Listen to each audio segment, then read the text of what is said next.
জয় অসম ছাত্ৰ-ছাত্ৰীসকল, আজি এটা এনাউন্সমেণ্ট কৰিব লৈছোঁ তোমালোকৰ কাৰণে। ইতিমধ্যে জানা আমি MCQ টেষ্ট চানডে পাতি থাকোঁ। তো এইকেইদিন মই এনাউন্সমেণ্ট কোনো কোৱা নাই যে তোমালোকক কি লেচনৰ এক্সাম পাতিম বুলি। বাট আজি এনাউন্সমেণ্ট কৰি দিছোঁ যে তোমালোকৰ 3 নম্বৰ যিটো অসমীয়া লেচন তাৰ 25 মাৰ্কছৰ MCQ টেষ্ট পাতিম।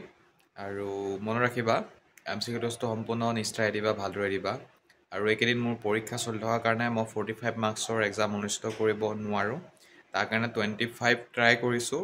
হয়তো কমো হৈ যাব পাৰে কুৱেশ্যন, বাট ট্ৰাই কৰিম 25টা প্ৰশ্ন থাকিব বুলি। আৰু তোমালোক সকলোকে ধন্যবাদ। চেনেলটোত 64টা ছাবস্ক্ৰাইবাৰ হৈ গ'ল, তাৰ কাৰণে অশেষ ধন্যবাদ।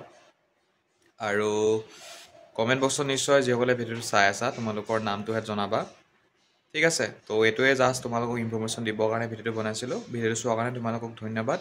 আৰু মনত ৰাখিবা পৰীক্ষা তোমালোকৰ দেওবাৰে হ'ব। অসমীয়া 3 নম্বৰটো লেচন ক্লাছ 9, 10, 11, 12, ঠিক আছে।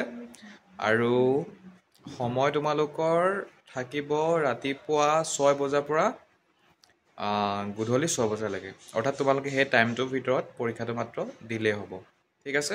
Thank U.